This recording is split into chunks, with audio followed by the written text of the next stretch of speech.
There are some unique challenges to bringing well-known horror icons into a game.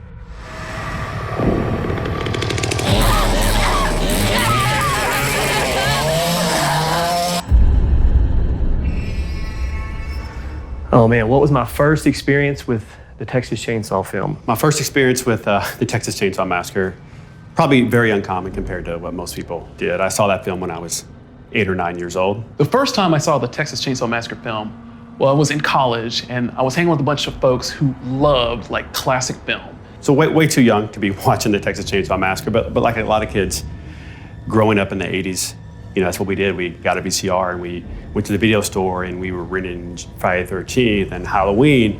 And one day, you know, a friend of mine who was much older got a hold of the Texas Chain Saw Massacre. And you know, at the time, I think, obviously as a young kid, you don't know the ramifications of watching that film and what that film did for the industry. And it wasn't until many years later, when I was taking film class and film study, that that film came up again as something that not only changed the horror genre, but just changed the film industry in general. First time I saw this movie, it was really, I thought it was super violent. It's like, oh, that's kind of weird, I don't like that. But then actually watching it and thinking about it, like, you know, actually there wasn't blood, it wasn't that violent, it's just very disturbing. And I couldn't get it out of my head. And I had to watch it again.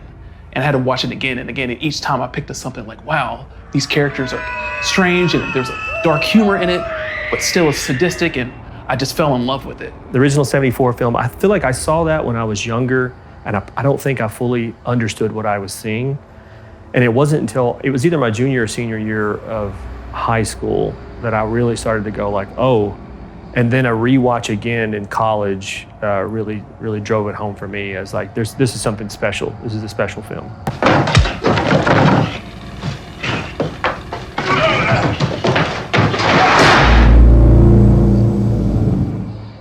I'd say my experience working on the Texas Chain Saw Massacre is really two angles there. There's the creative side where you're thrilled and you're thrilled to be working on such a franchise that you love, that you grew up watching, just like we did with Friday the 13th. Now we're doing the same thing for Texas. So as a fan, that's awesome to be able to work on it on the creative side and to work with Sumo Digital and everyone here. But there's also kind of a nerd side where I get to call Kim Hinkle and I get to work with the rights holders and text them or go to their house in Texas and pick their brain about what was present at the time when they were filming that movie.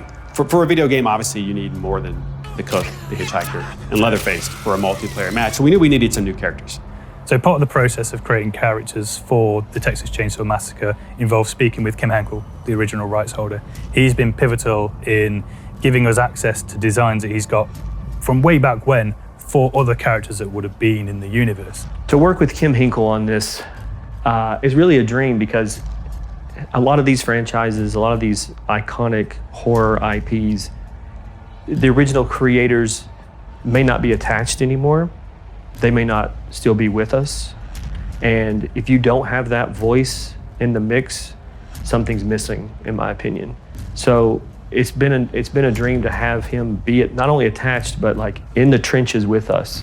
The process was a long one. It was probably 3 years of just research and studying certain things. We knew we wanted the family, the new characters, to fit into the family, but also stand out. There's a fine line there where they can look out of place, but they also have to have a personality and they have to blend in a way that you would believe that they could live there. When we were creating new characters for this game, we had the two types. We had the family, we had the victims. For the family, we had these brilliant bios that Gunn had been working with Kim Hinkle, the original writer of the film, on. I think Sissy's is probably one of my favourite ones, just because she's this kind of after effect of the 1960s kind of like hippie movement and stuff, but she's gone to a much more extreme ends and falling into like cults and all this kind of stuff. So I quite like her personality and her kind of psychosis, I guess, for lack of a better phrase. So yeah, I quite like Sissy's background. For always is always forever, 'cause one is one is one. Look inside yourself or your father. All is one, all is none, all is none, none is one. Sissy Sunshine Slaughter was what Kim came up with. And he had this paragraph about Sissy. That's all he had, was a paragraph about this girl, this kind of crazed LSD 60s kind of drifter girl who rebelled against the family and hitchhiked across the country and went to just a lot of different places. She ended up with the Manson family for a while, and she bounced around and she left a trail of carnage kind of everywhere she went. So Johnny is the pretty boy character. So he's like the sort of almost James Dean rebel without a cause. He's got a very beautiful, handsome face that sort of lures the ladies in, but there's a sort of, something about his eyes that is dangerous. For Johnny, that was an interesting character because he was brand new from scratch. And I told Kim, and I talked to Kim, that I felt like I needed a male that would not fit in with the family. So we didn't want to do an older gentleman like the cook. We didn't want another wily, erratic, lanky character like the hitchhiker. Obviously, we didn't want another grandpa. We didn't want another brute like Leatherface. So within that small gap, there's only a few characters that can fit in there. So over the course of 3 years, I studied just serial killers and went down that whole rabbit hole of a lot of the famous ones like Ted Bundy and Richard Ramirez, but also a lot of unknown ones as well. Just went into that rabbit hole of what motivates them. What do they look like? How do they use their looks to get close to people, and how do they manipulate them, and all these things. And that's where Johnny kind of came from, is he's this weird mixture of a lot of serial killers who's able to go out from the house and go to small towns and drift around and hang out, and he can stalk people, and he gets, he uses his looks to get close to them, and then he can lure them back to the family house. Because he's not just doing it because he wants food, right? He's doing it because he's sadistic. He's the closest thing the family has to a real serial killer. So those two characters bring a lot of personality to what normally would be just this highly dysfunctional circle of the cook, the hitchhiker, and Leatherface.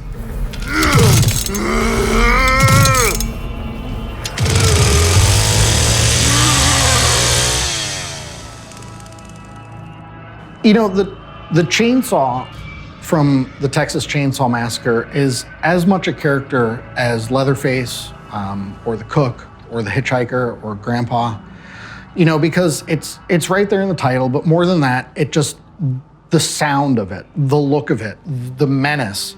There's this great scene in the movie where the chainsaw is just sitting on the table, and Leatherface is going to reach for it, and something horrible is going to happen.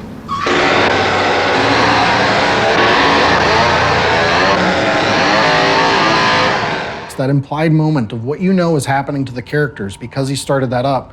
It really is just what drives home, the horror of that title, the horror of the film. And so we knew that the chainsaw we had to approach it with as much care as we approached any individual character in the game.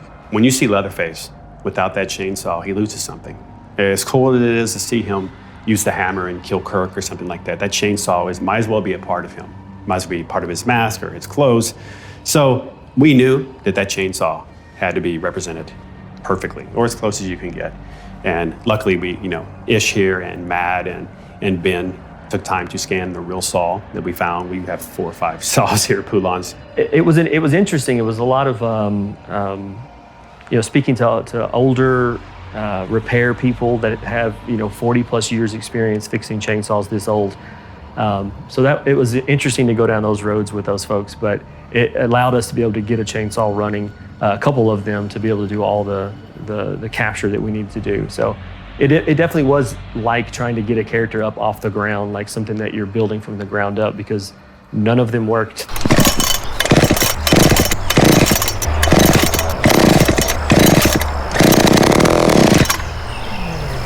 So you get to see the bits and pieces in the insides of that thing to get it running again. But it was definitely worth it. What's important is not just whether it's a 306 or a 245 or a hybrid. What we wanted to do was capture it the way it looked like in the film, right? Because really no one knows if it was in 1971 and 1972 or 3 or 4. It's not a lot of info on something that was 50 years ago.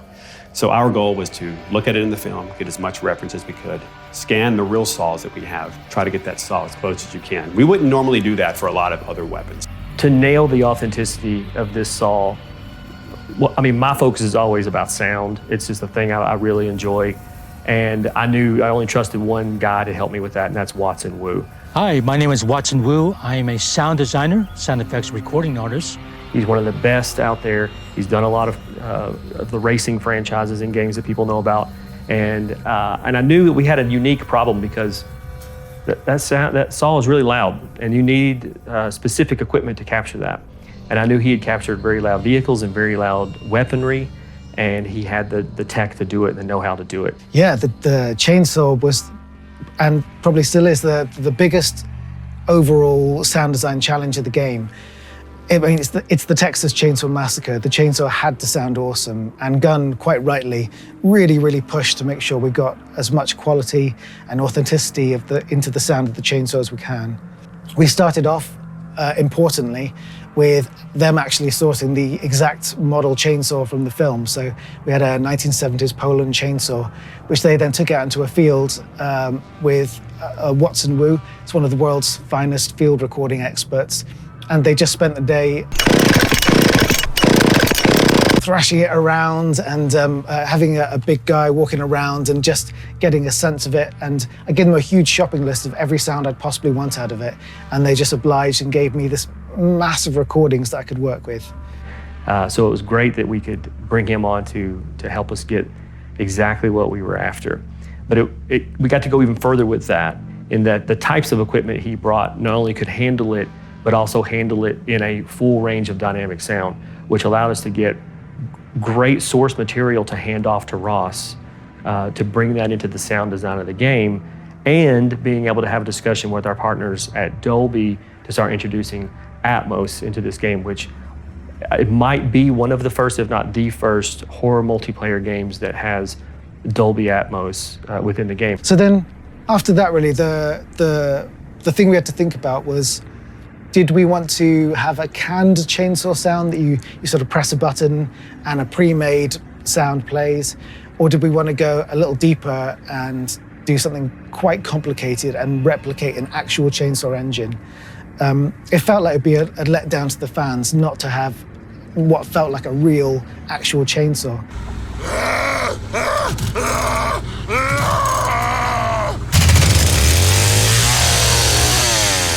So that's what we did in the end. We built basically a replicated engine for the chainsaw, like you would for an engine for a car in a game, with revving and throttle on, throttle off, and curves of acceleration, deceleration. So I had to take loads of little clips of loops of the chainsaw at different RPM speeds, and then layer it up and merge it all together so that it's a genuine, real live chainsaw system. So when you rev it in game now, you're not hearing some, lame canned sound that just plays again and again. It actually does throttle up and throttle down, and you get real rev. So you can run around and it's just so tactile and fun to play, because as you're playing, just pressing that throttle, and rum, rum, rum, rum, rum, and you actually feel so much like Leatherface. So it's been incredibly difficult and challenging, but in the best possible way. I mean, that sort of challenge is a pleasure to try and find an answer to, and sounds badass in game now. I mean, everyone knows that sound is very important in a horror game, but you need to know what you're doing. You got to have a maestro behind the scenes doing it. And luckily we had Watson for the capture, and we got Ross to drive it home.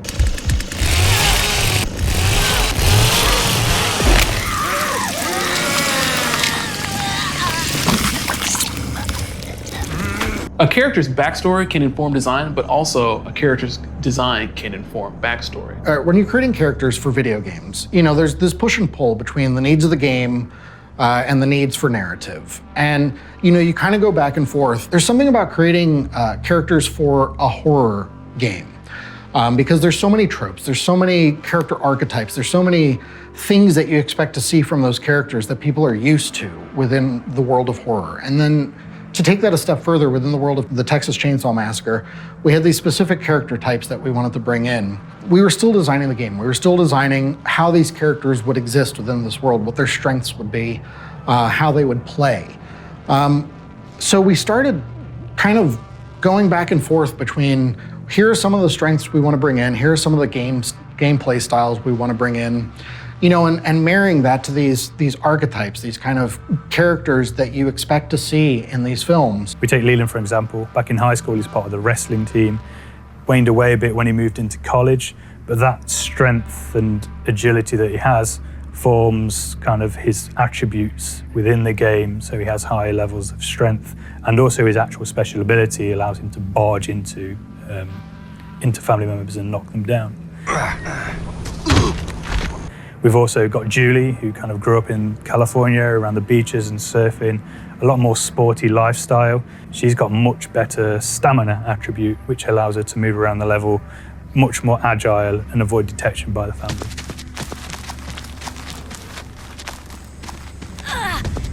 Here we go. You know, you kind of go back and forth.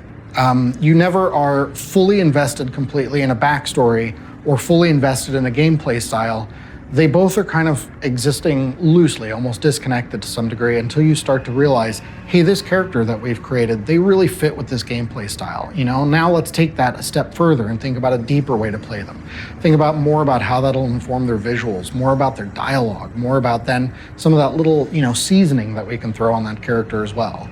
And, you know, it's one of those things of you steadily arrive, both design, gameplay, and narrative, they kind of start to meet in the middle until finally you have this fully fleshed out character. And I think what's really interesting about that is because in some ways, you then know that character on a much deeper level than if you just tackled one or the other in a vacuum.